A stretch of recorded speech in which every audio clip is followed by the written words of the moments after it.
Olá, seja muito bem-vindo a mais um episódio aqui do podcast da Central 900. A Central 900 é seu portal favorito de notícias, curiosidades da cidade de São Paulo. Já falamos também de museus e exposições na Avenida Paulista, mas hoje estamos aqui para falar novamente de um assunto importantíssimo, o racismo no ambiente do futebol. Já fizemos uma entrevista com o técnico e ex-jogador Sérgio Soares, com o vice-presidente de marketing Armando Ferreira, e hoje vamos receber uma socióloga fenomenal que vai contar um pouquinho para a gente desse racismo, vai contar um pouquinho da sua paixão no futebol também. Mas antes, quero chamar aqui para a tela nossos companheiros da Central 900. Por favor, vem para cá. Laura, Júlia Dardet e José Eduardo. Boa tarde, pessoal. Por favor, Laura. Boa tarde. Júlia. Oi, gente, boa tarde. Mais um episódio do nosso podcast, tratando sobre o mesmo assunto, mas é um assunto importantíssimo, com uma pessoa incrível.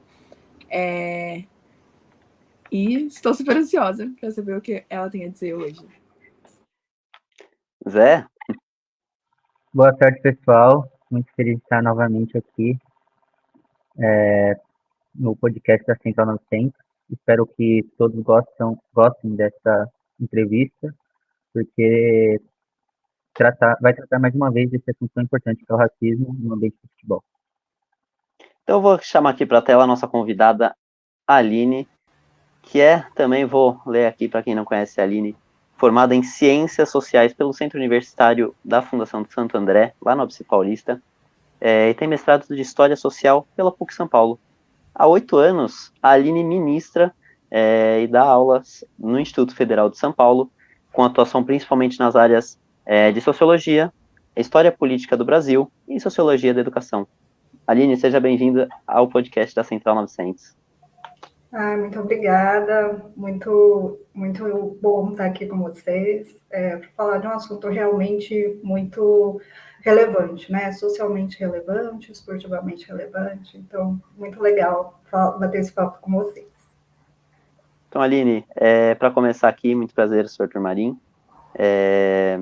Os outros já se apresentaram, meus colegas se apresentaram, então agora eu vou me apresentar, sou Arthur Marim. Eu fiquei sabendo por um passarinho alvinegro que você é corintiana, e queria saber se você poderia contar para a gente um pouquinho da importância do que foi o movimento da democracia corintiana, tanto para a torcida, na sua época, tanto para os jogadores, que também muitos acabaram sendo negros naquele movimento, e também falar um pouquinho mais desse lado pessoal do jogador, falar um pouquinho tanto do ser humano que está em campo e não só um atleta, que o pessoal acha que só tem um atleta ali em campo e não existe mais um ser humano.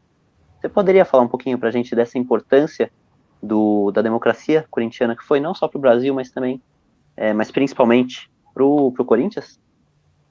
Sim, eu, né, sou realmente corintiana, o passarinho alvinegro estava correto, né? O período da democracia corintiana eu não acompanhei, assim, como torcedor, assim, entendendo o que estava se passando, que eu era criança, mas a paixão pelo Corinthians me levou, né, a prestar atenção em todas as reportagens que se faziam a respeito desse movimento e depois a literatura que foi surgindo, documentários, né? Então, durante a minha adolescência e vida adulta, eu já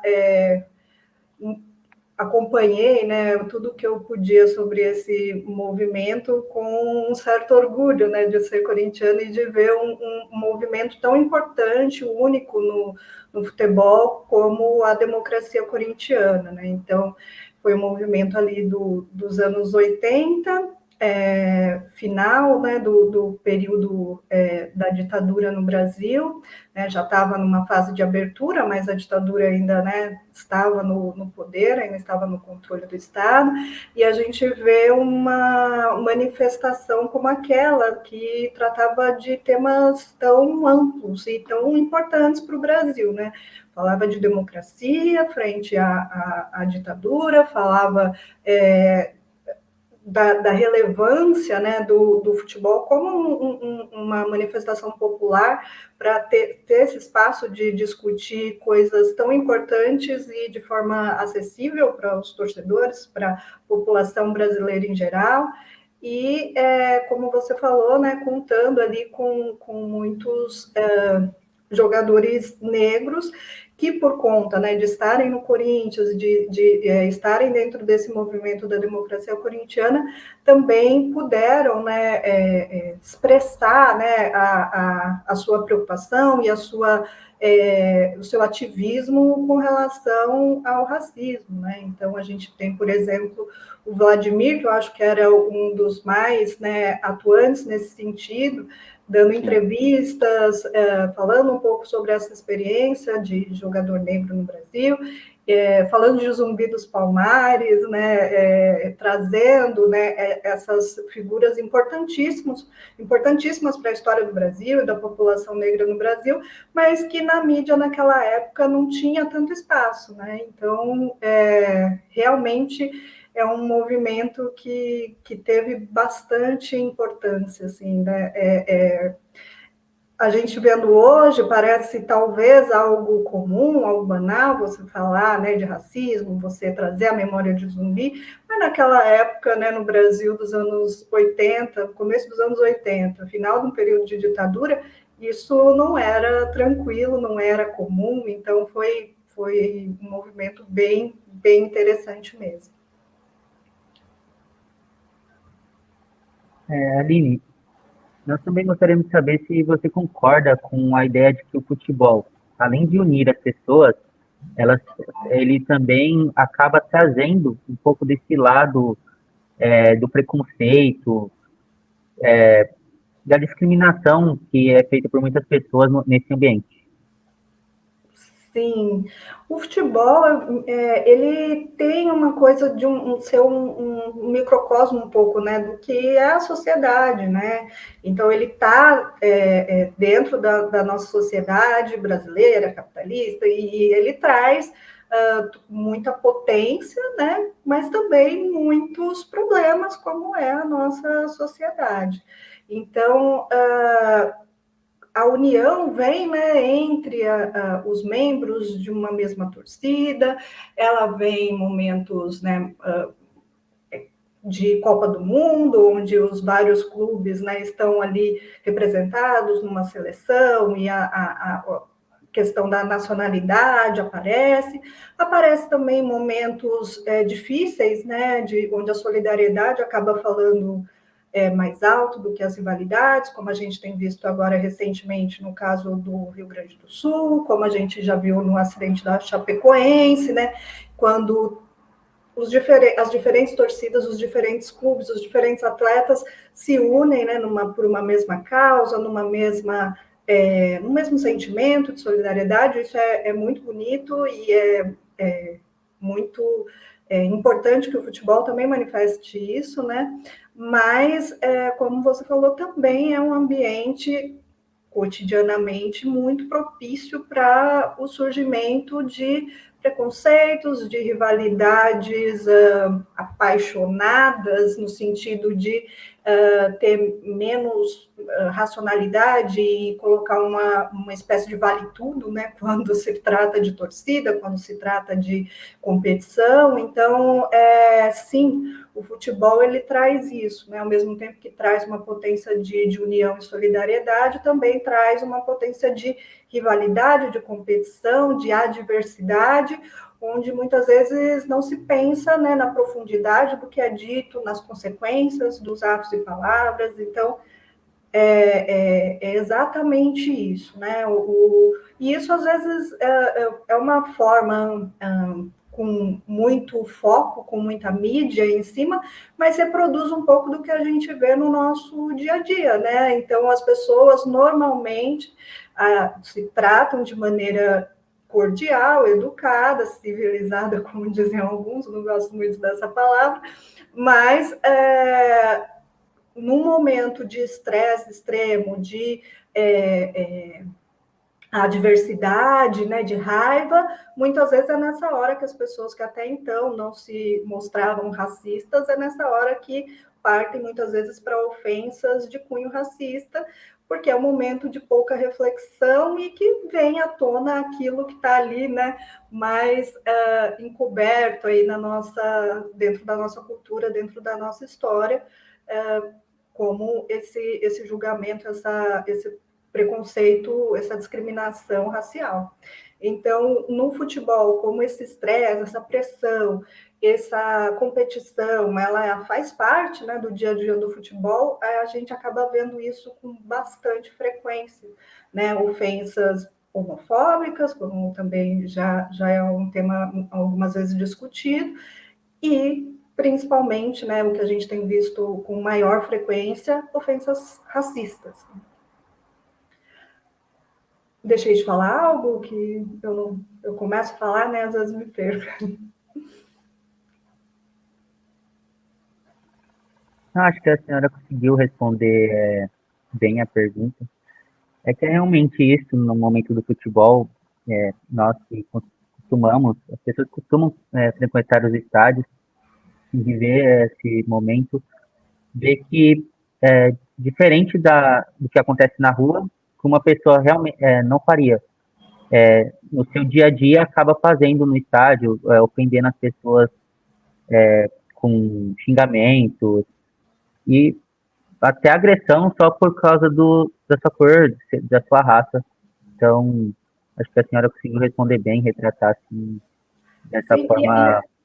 desculpa, só um adendo que eu lembrei pelo que você foi falando, a questão também de você estar ali muitas vezes com a impressão de que você está invisível ali, né, encoberto pela massa da torcida no estádio, por exemplo, quando essa agressão vem de torcedores, dá a sensação de que você não vai ser identificado e responsabilizado pelos seus atos, porque você está ali, né, meio que camuflado na arquibancada, naquele ambiente de massa, né? Isso também às vezes dá essa sensação de que não vai haver punição, não vai haver consequência, e a pessoa acaba, né, soltando seus piores lados ali naquele momento de empolgação ou de estresse. A gente tem visto um fenômeno parecido, né, com isso na internet, né, online. As pessoas online, muitas vezes, inclusive, né, torcedores de futebol discutindo futebol, que também, né, se sentem, às vezes, confortáveis aí nesse ambiente de um restrito, de um parcial anonimato, né, e também desferem aí ameaças, xingamentos, racismo de maneira sem filtro, né, indiscriminada, né, e, infelizmente, são raros os casos de punição, tanto num ambiente quanto no outro, né? Tanto na arquibancada quanto na internet, né? Existe um movimento aí tentando fazer essa responsabilização, né? Essa punição, mas ainda isso é bastante restrito, bastante limitado, com pouco impacto. E Aline, você falou que tem essa pouca punição para quem fala tanto essas coisas na internet, tanto nas arquibancadas. Você acha que o que poderia ser feito para ser mais efetivo mesmo essa punição de fato? Olha, não é só uma questão legal, ou de policiamento, ou de condução, né, jurídica dessa questão, né? Eu acho que quando a gente fica nessa superfície, não chega a trazer soluções muito efetivas mesmo, né? A gente patina um pouco nisso. Eu acho que a solução ela é mais difícil, mas seria mais efetiva se houvesse realmente, socialmente falando, uma preocupação maior das pessoas com relação a esse tipo de prática, de ofensa, de discriminação, que é absurda, que não pode ser tratada com normalidade, com banalidade, mas que ainda é na nossa cultura, né? Não só na nossa brasileira, Mas se a gente pegar, né, na Europa, como tem acontecido, alguns casos assim também, a gente vê que as pessoas comuns, né, as pessoas que formam a sociedade, não só no ambiente do futebol ou da justiça, elas tratam isso como algo menos importante do que deveria ser.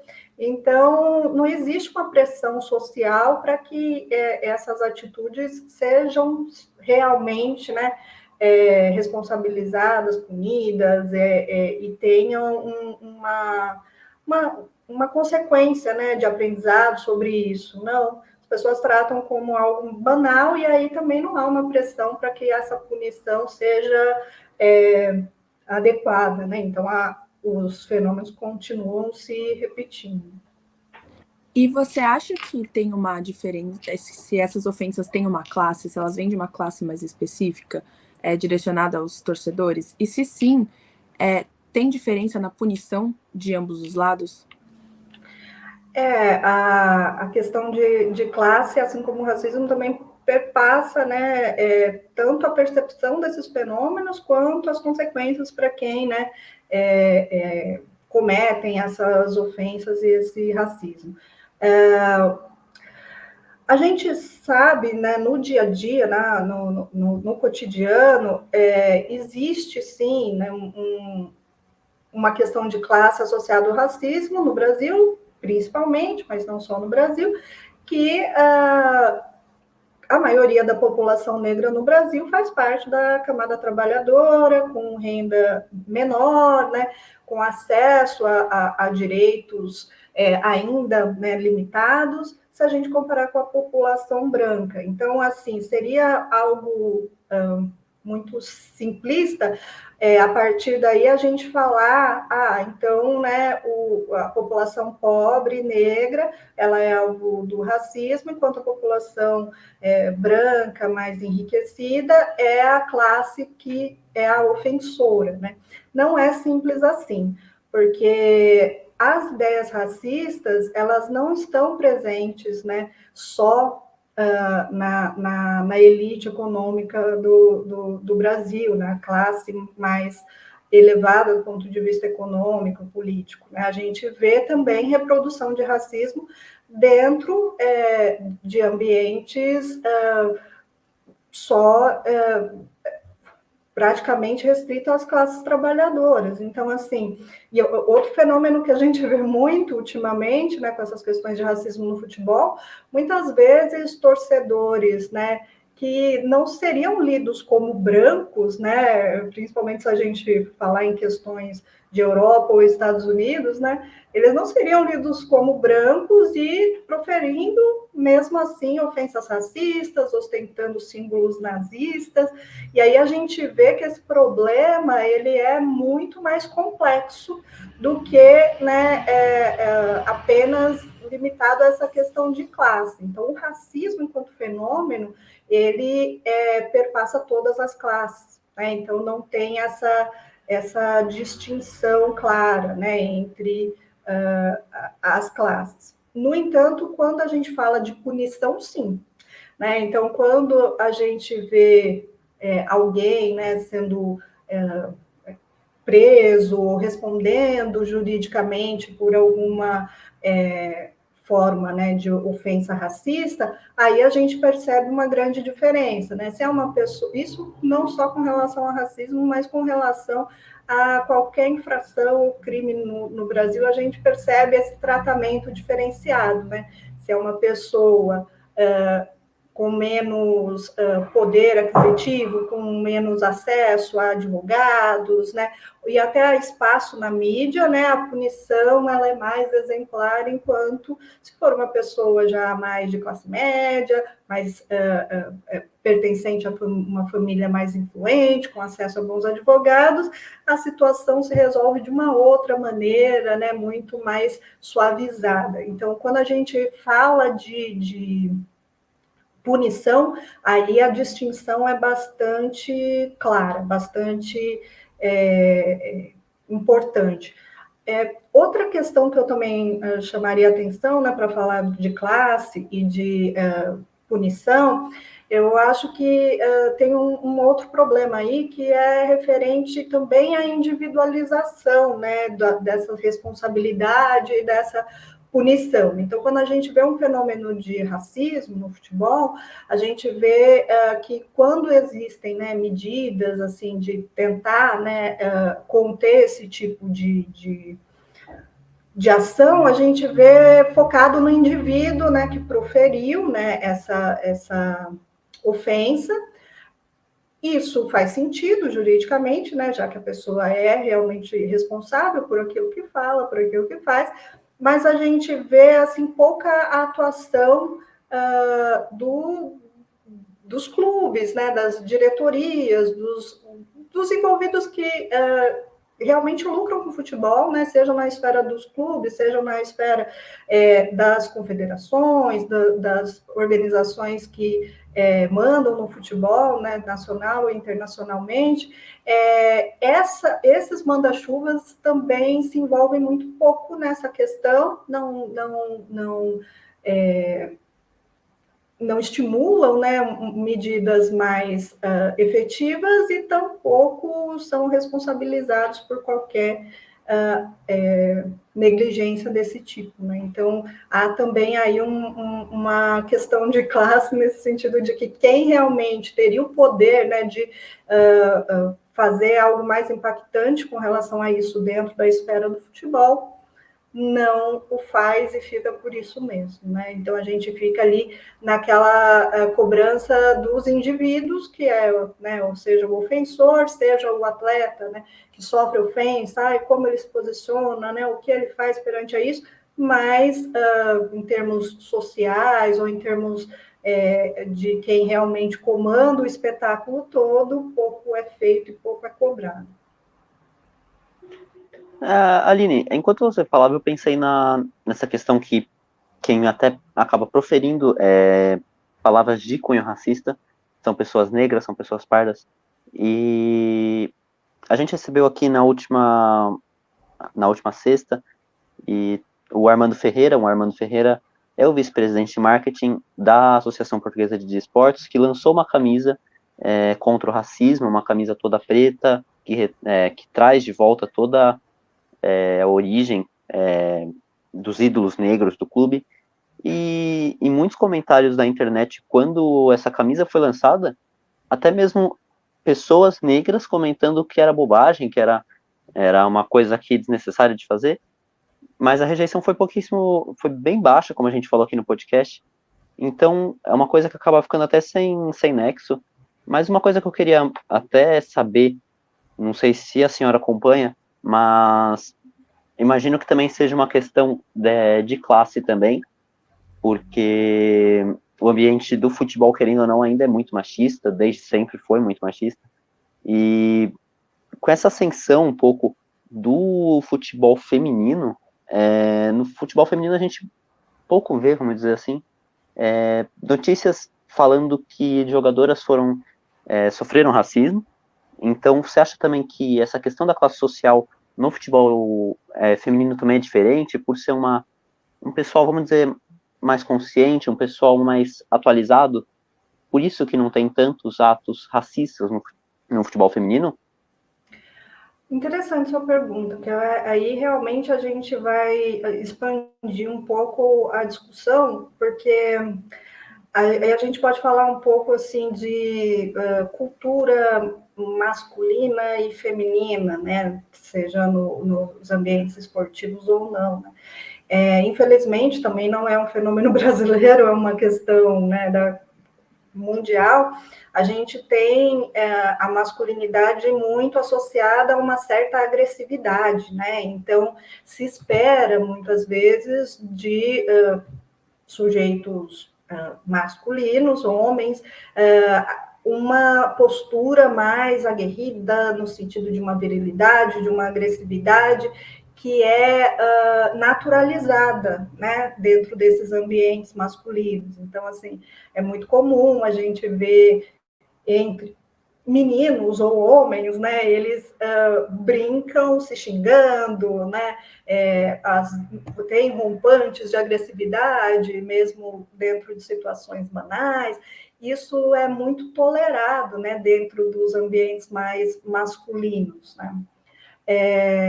Dentro dos ambientes femininos, isso também acontece, mas numa escala muito menor, né? Então, as mulheres, elas têm, dentro, né, da cultura ocidental, e acredito que até mundial, essa é uma educação diferente nesse sentido, né? Ela também reage, ela também enfrenta, mas normalmente de uma maneira diferente que não envolve tanta agressividade quanto no ambiente masculino, né? Então, eu acho que isso diferencia também um pouco, né, essa incidência, né, de racismo no futebol feminino e no futebol masculino entre as atletas, principalmente, né? Então, quando a gente vê denúncias dentro do futebol feminino, a gente vê muito mais relacionada à questão do machismo, né, e a questão de assédio dentro dos próprios clubes. Então, muda um pouco a forma de violência contra as atletas mulheres é realmente diferente da que a gente costuma ver denunciada no futebol masculino. Agora, com relação à torcida, eu acho que tem a ver muito com o fato de no Brasil, né, a torcida do futebol feminino ela ainda tem um caráter menos massivo do que no futebol masculino, né? Então, a gente vê alguns clubes, como o Corinthians, por exemplo, que tem agora, de poucos anos para cá, né, uma presença maior de torcedores no estádio para apoiar o clube de futebol feminino, isso ainda mais quando é na arena, né? Se for na Fazendinha já é um público menor, então tem aí essa variação. Então eu acho que ainda não é o fenômeno massivo, de massa, como é o futebol masculino, e porque eu acredito que o futebol feminino ainda está, né, nessa categoria de ainda não ser não receber tantos holofotes, né, da mídia, dos próprios torcedores. Então, realmente, o tipo de torcedor que vai ao estádio prestigiar o futebol feminino, ele tem um perfil diferente mesmo do torcedor do futebol masculino. Eu acho que isso realmente diminui, né, a incidência também de casos como esse nas arquibancadas. Agora, se um dia o futebol feminino atingir, né, o mesmo nível de torcida, de engajamento, né, que o futebol masculino, talvez a gente passe a ver isso com mais frequência, se a nossa sociedade não avançar, né, nessas discussões. Eu espero que avance e que, né, quando o futebol feminino tiver, né, o mesmo tamanho, digamos assim, enquanto negócio, enquanto entretenimento, né, de TV, de mídia, ele também tenha a possibilidade de contar com torcedores, como você falou, mais conscientes, mais cuidadosos nessa questão também, né? E as mulheres atletas, elas têm tido um papel muito interessante nesse sentido, até de ajudar na educação mesmo dos torcedores, né? Então, elas têm, claro, né, é outro ambiente, outras coisas envolvidas ali no negócio do futebol feminino, se comparado com o futebol masculino, mas a gente vê, por exemplo, atletas muito firmes, né, nas denúncias de machismo, nas denúncias de assédio. Elas estão fazendo um papel muito importante de não se calar, né, dentro de situações como essa, de apoiar atletas de outros clubes, né, quando essas atletas passam por situações como essa. Eu acho isso muito importante para, inclusive, ajudar a educar os torcedores, né? Isso ainda falta um pouco no futebol masculino. A gente vê vozes ainda isoladas, né, nessa tentativa. E, infelizmente, a gente compreende pelo ambiente, né, do futebol masculino, tudo que está em jogo ali financeiramente, inclusive falando, as pressões que eles sofrem também, mas a gente vê essa diferença, né? Me parece que as atletas do futebol feminino estão muito engajadas em ajudar, né, na educação mesmo da sociedade, do público do futebol. Eu acho isso muito louvável. Aline, eu queria trazer essa pauta para um lado mais sociólogo mesmo. E eu trouxe uma pergunta sobre o fato social do Durkheim, que, de acordo com ele, existem certas maneiras de agir, pensar e sentir que exercem uma certa coerção, né, em cima dos indivíduos, e o que afeta a vida dos indivíduos em sociedade. Eu queria saber se você acredita que essa questão do fato social está ligado com tanto o racismo estrutural quanto essa europeização dos países latinos, que por grande maioria são falantes da língua espanhola, acabam vendo o Brasil como inferior por falar uma língua diferente, por ter costumes diferentes. E enfim, o Brasil é muito mais miscigenado do que os outros países latinos. E isso acaba que, mesmo que a gente tenha uma mesma origem, a gente também seja um povo muito diferente. Então, por exemplo, acontece muito de os jogadores virem para o Brasil, os times, né, por exemplo, os argentinos virem jogar no Brasil, e acontecer dos torcedores argentinos acabarem cometendo muitos atos racistas, sendo que, assim, se você for olhar para o lado deles, a gente é um povo muito parecido. E, enfim, os jogadores brasileiros também sofrem muito mais com racismo do que os jogadores europeus, mesmo os negros e tudo mais. Então, eu queria saber se, na sua visão, tem uma interligação. Bom, eu vou começar falando um pouco dessa questão da relação Brasil-América Latina e depois vou entrar um pouquinho no conceito aí de fato social. Primeiramente, assim, eu acho que há um desconhecimento considerável, né, do Brasil, do povo brasileiro, inclusive até muitas vezes da imprensa brasileira, em relação aos países latino-americanos, né? A gente tem essa barreira da língua, mas vamos combinar que ela não é tão grande assim, né? A gente poderia superar isso e ter um conhecimento e um convívio muito melhor com os países latino-americanos aqui, principalmente aqui da América do Sul, porque realmente a gente tem muita semelhança, muito mais semelhanças do que diferenças, né? Então, você falou da miscigenação, né? O Brasil tem uma população negra muito numerosa, né? Nós somos a população negra fora do continente africano mais numerosa do mundo, então, assim, isso é uma marca mesmo da nossa população, uma marca importante, cultural, histórica, que nos enriquece muito. Só que a gente tem muitos países da América Latina também com uma população negra importante, né? Então, a gente tem na Colômbia, na Venezuela, no Equador, no Peru, a gente tem populações negras bastante importantes, né? Eles também são miscigenados com negros, indígenas e brancos, descendentes de europeus, assim como nós. Então, a gente tem muito mais semelhanças do que diferenças, né? O que me parece um pouco artificial, né? Essas ofensas racistas direcionadas especificamente para os clubes brasileiros na Libertadores, por exemplo, né? Acho artificial porque provavelmente vem mesmo dessa rivalidade Brasil-Argentina, né, que gerou realmente muitos episódios de ofensas racistas das torcidas e clubes argentinos com relação aos brasileiros. E como isso repercute muito, né, tem muita visibilidade, a gente vê que virou como uma espécie de provocação, né, que não ameniza em nada o racismo cometido, tá?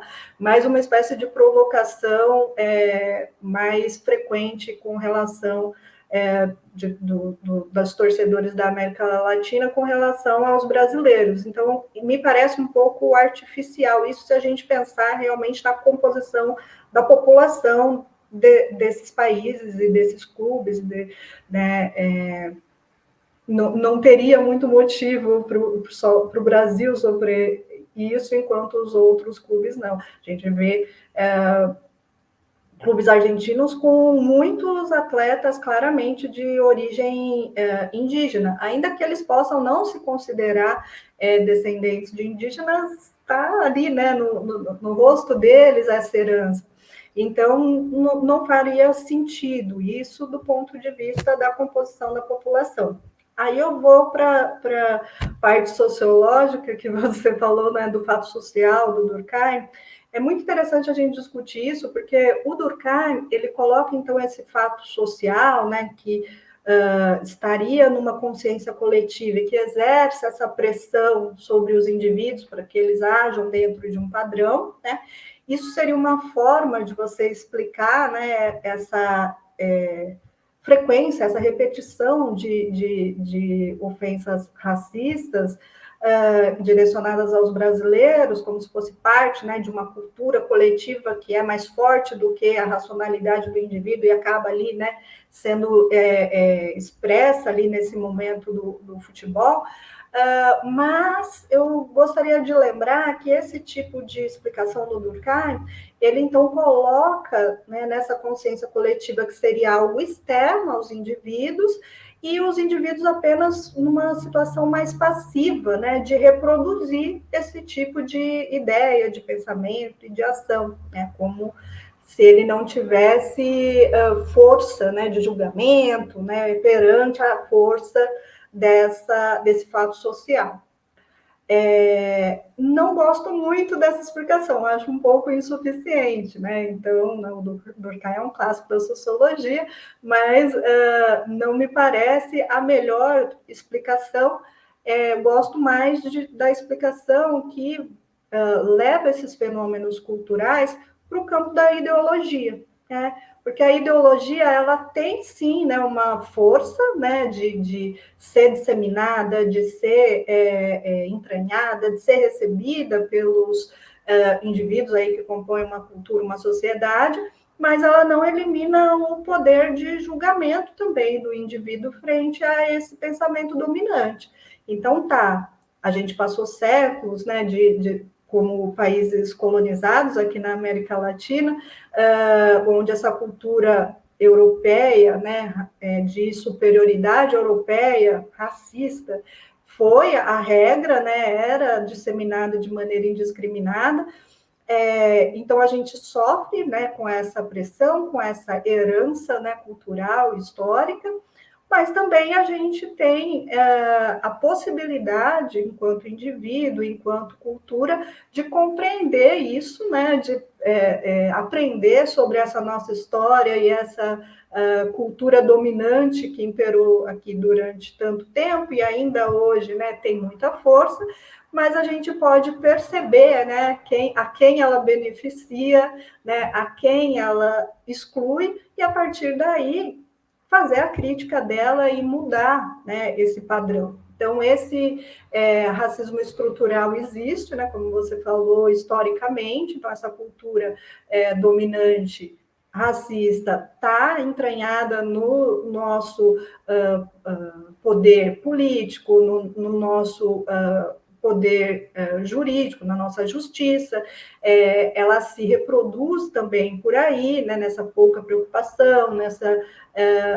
suavização, né, muitas vezes, né, dessas ofensas.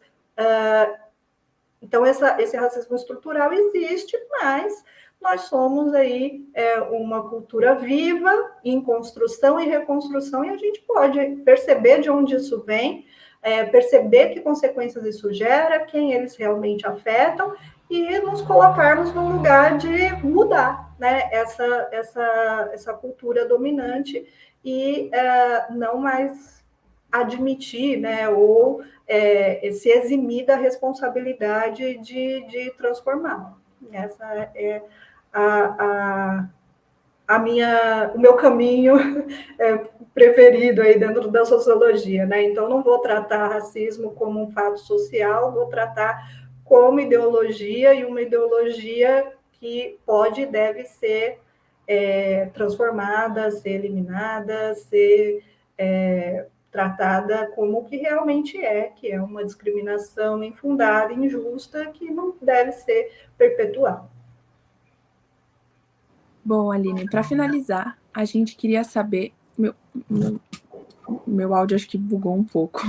Então, para finalizar, vou repetir. A gente gostaria de saber se você tem alguma estratégia, na sua visão, que possa diminuir esses atos agressivos dentro do ambiente futebolístico, ou inibir é um pouco difícil, porque a gente está falando de milhões de pessoas, mas ter um desaceleramento considerável, assim eu posso dizer. Não é fácil, né? Então, assim, é uma questão, como eu falei desde a minha primeira frase aqui com vocês, é uma questão social, né? Cultural, muito profunda, que a gente carrega aí há muito tempo. Então, não é de uma hora para outra que a gente vai mudar isso, mas, como eu falei, acredito na possibilidade dessa mudança. Então, são múltiplos os caminhos, não tem um caminho único, uma fórmula fácil, né? Então, a gente precisa, sim, investir em educação mesmo, né? Na reflexão crítica sobre esses fenômenos, né? Não só na escola, quando eu falo educação, não é só a educação formal, escolar, né? Educação na família, educação no esporte, educação em várias esferas aí da nossa atividade, da nossa convivência coletiva. Então, a gente precisa realmente dar o devido peso para essa questão, não deixar passar batido, né? Refletir sobre elas e buscar, né? Mudar, desde as crianças até a população mais velha. E a gente também precisa ver o quanto, muitas vezes, a gente tem visto disputas políticas, né, pegando, né, essa discussão racial como mote, né, para ganhar visibilidade, para ganhar adeptos, né? Então, a gente tem visto, por exemplo, pessoas de determinada preferência política acabarem reproduzindo um comportamento que diminui a importância da discussão do racismo, né? Ou negando a existência do racismo, né? Então, e isso é uma estratégia, né, de visibilidade política de certo grupo, que acaba reforçando, né, essa passividade em relação ao racismo, ou até mesmo encorajando a manutenção de comportamentos racistas, né? Isso é um problema que a gente vem passando ultimamente. Não é um problema que está na nossa história desde sempre, é um problema mais recente, né? Associar posicionamento político a maneira como você enxerga ou como você critica, né, os fenômenos do racismo. Isso é uma coisa recente no Brasil, mas tem acontecido. Então, a gente também precisa ter uma atenção para isso, né? Porque aí a estratégia, às vezes, tem que ser outra, porque aí tem que partir para a punição, já que a parte da educação dificilmente vence, né, essa barreira aí de uma ideologia política de imediato, né? Ela pode, né, ganhar essa batalha, né, com mais tempo, mas de imediato a gente vê uma barreira de certas pessoas por conta de posicionamento político em discutir o racismo, ou em discutir o machismo, a homofobia, outros preconceitos, outras formas de discriminação também. Então, aí, nesse caso, quando não há espaço para o diálogo, para a educação, para a reflexão crítica, quando alguns grupos se fecham a isso, aí só resta mesmo a punição. Mas, como eu falei, né, a punição também perpassa por uma discussão social. Então, não é nada simples, né? A gente tem que fazer o que é possível no momento e esperar que isso seja o suficiente para a gente ir gradativamente eliminando ou reduzindo esse problema no futebol e na vida, né, em sociedade. Aline, acho que a gente conseguiu fechar aqui o nosso ciclo, nosso foco principal do trabalho, que é o racismo no futebol, como a gente falou sobre. Acho que a gente conseguiu até abordar um pouquinho mais do futebol feminino, um tema que infelizmente não é muito abordado ainda, agora que está começando um pouquinho na Europa. A gente conseguiu falar da democracia corintiana, principais líderes, então acho que a gente conseguiu fechar esse ciclo de racismo no futebol com chave de ouro. Quero agradecer muito a sua presença aqui no podcast da Central e convidar você também a assistir nossos podcasts com o Armando, com o Sérgio Soares, foram interessantíssimos. E quero pedir também suas considerações finais, por favor. Olha, eu queria agradecer o convite, né? Fico satisfeita, né, de comentar esse assunto com vocês, que também estão aí, né, são jovens profissionais aí na imprensa. Eu acho que isso dá um alento, né, para a gente de que as coisas vão melhorando, né, gradativamente, não se a gente ficar de braço cruzado, mas vão melhorando, se a gente fizer aí, né, o possível. Acho que a reflexão final é isso, né? O esporte, ele não é um ambiente isolado do restante da vida social, ele está, né, dentro dela, e ele vai trazer tudo de bom e tudo de ruim que existe aí na nossa vida coletiva em sociedade. Então, como esse microcosmo, é bem interessante a gente olhar para o futebol, aprender um pouco, né, sobre nós mesmos, sobre a nossa sociedade, a partir do que ele traz aí para a gente como reflexão, como problema, e como possibilidade de superação também. Então, acho importante essa discussão, e parabéns para vocês pela série aí de podcasts. Com certeza vou assistir os episódios com os outros convidados. Aline, brigadão mesmo pela participação, pela atenção, viu? Imagina, eu que agradeço. Tchau, tchau. Tchau. Bom, pessoal, recebemos aqui agora, então, a Aline de Vasconcelos, socióloga do Instituto Federal de São Paulo, uma convidada muito interessante, e quero pedir também para os nossos companheiros aqui, da Central 900, as considerações finais, o que acharam da nosso último episódio sobre o racismo no futebol. Por favor, José. Bom, gente, espero que todos tenham gostado de mais esse episódio.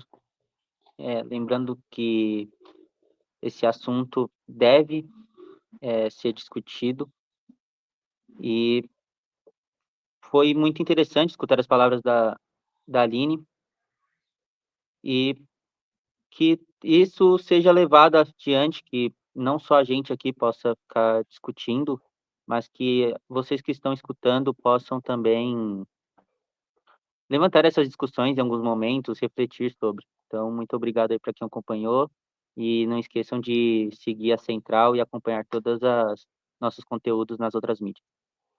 Laura? Eu concordo com o que o Zé falou. Espero que todo mundo tenha gostado, e espero que as pessoas consigam se conscientizar mais sobre um assunto tão importante, e que procurem mais sobre também. Essa é uma dos únicos jeitos que a gente está trazendo a conscientização, mas, né, tem aí pela internet, também nas outras redes sociais da Central. Então, é isso. E esperamos para os próximos ciclos. Júlia? É muito legal finalizar um ciclo assim, com um papo tão interessante, com uma pessoa que soube falar tão bem sobre o que a gente estava procurando saber. E eu acho que eu queria só reforçar, agora das minhas considerações finais, sobre o fato de combater o racismo, né? Começa de dentro para fora. Então, começa na educação, começa no que a gente escolhe mudar para a gente começar a propagar. E voltando ao o que foi falado no podcast com o Sérgio, a gente precisa debater e combater o racismo. Não é porque nosso ciclo acaba aqui sobre racismo no futebol que a nossa luta também acaba, e essa luta é de todo mundo, e todo mundo tem que se unir e tentar combater cada vez mais, e a gente vai conseguir. Eu tenho essa fé que em algum momento a gente consiga pelo menos melhorar o cenário atual. Enfim, espero que todo mundo tenha gostado de acompanhar. Eu acho que foi um tema super incrível. A gente trouxe de uma forma bem um pouco dinâmica, talvez, falando sobre futebol, mas o racismo não está só presente também no futebol, é importante ressaltar. E o ponto é a gente se policiar cada vez mais, porque às vezes uma fala nossa do dia a dia já não é mais aceita e não deve ser aceita. Então, é isso, a mudança começa de dentro para fora, a gente se policiar, a gente se educar, a gente educar nossos entes próximos, a gente educar nossos filhos, nossos pais, nossos avós. Enfim, obrigada, gente, por mais um episódio de podcast, obrigada para quem acompanhou e encerro por aqui. Bom, acho que eu não preciso falar novamente as mesmas coisas, mas é importante reforçar. Acho que já deu desse tema, é importante falar do fim do racismo em casa, nos ambientes rotineiros que a gente frequenta, no estádio, seja ele qual for o gênero, seja masculino, feminino, enfim. Quero agradecer primeiramente aos companheiros que estiveram aqui com a gente, Laura, José Eduardo, Júlia. Convidar você aqui que está pelo YouTube, assistindo a gente aqui pelo YouTube, o cardzinho que está aqui aparecendo, assistiu do Sérgio ou o do Armando. Para quem está no Spotify também pode entrar aqui na playlist da Central 900, ou pelo YouTube. Quem está aqui no Spotify quer entrar pelo YouTube, só digitar lá no Google, youtube.com/Central 900. Pessoal, quero agradecer novamente quem assistiu a gente desde o comecinho, agradecer pela presença, por ouvir a gente por aqui. Então, quem quiser, quem gostou, comentou, pode comentar aqui o que achou. E espero vocês acompanhando a gente aqui no próximo ciclo. Obrigadão mesmo, e espero vocês no próximo. Tchau, tchau, pessoal.